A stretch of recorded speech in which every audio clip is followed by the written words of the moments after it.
किसी ने क्या खूबसूरत बात कही है कि लड़ झगड़ के नहीं अपमान का बदला लिया जाता है, बल्कि सामने वाले से ज्यादा सफल बनकर लिया जाता है।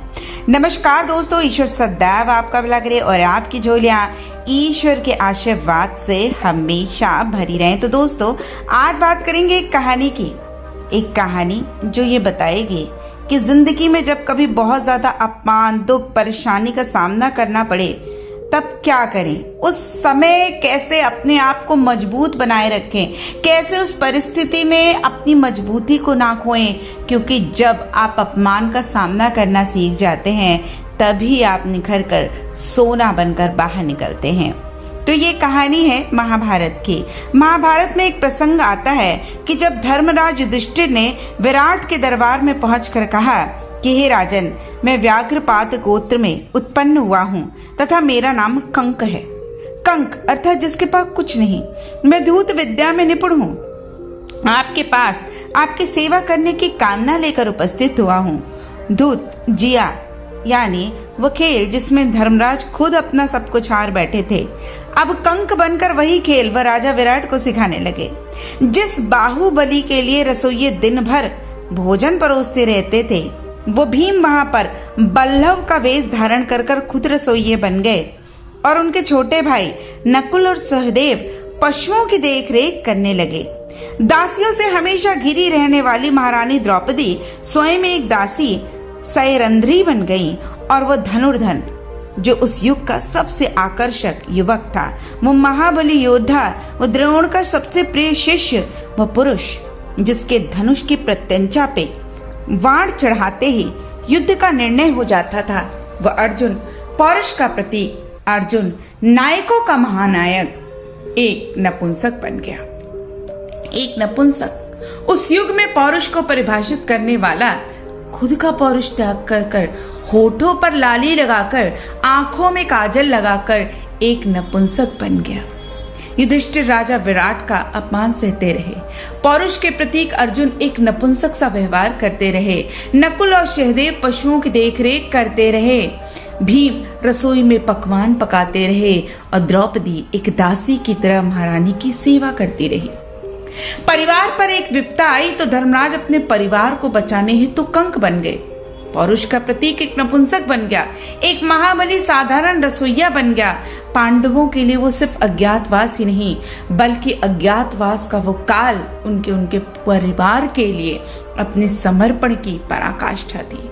वह जिस रूप में रहे, जो अपमान सहते रहे, जिस कठिन दौर से गुजरे, उसके पीछे उनका कोई व्यक्तिगत स्वार्थ नहीं था। अज्ञातवास का वो काल परिस्थितियों को देखते हुए परिस्थितियों के अनुरूप ढल जाने का काल था। आज भी इस धरती में अज्ञातवास में जी रहे न जाने कितने महायोद्धा दिखाई देते हैं। कोई धन्ना सेठ की नौकरी करते हुए बेवजह उसकी गाली खा रहा है क्योंकि उसे अपनी बिटिया की स्कूल की फीस भरनी है। बेटी के ब्याह के लिए पैसे इकट्ठे करता बाप एक सेल्समैन बनकर दर दर धक्के खाकर सामान बेचता दिखाई देता है। ऐसे असंख्य पुरुष निरंतर संघर्ष से हर दिन अपना सुख दुख छोड़कर अपने परिवार के अस्तित्व का युद्ध लड़ रहे हैं। रोजमर्रा के जीवन में किसी संघर्षशील व्यक्ति से यदि आप रूबरू हो तो उसका आदर कीजिए, उसका सम्मान कीजिए।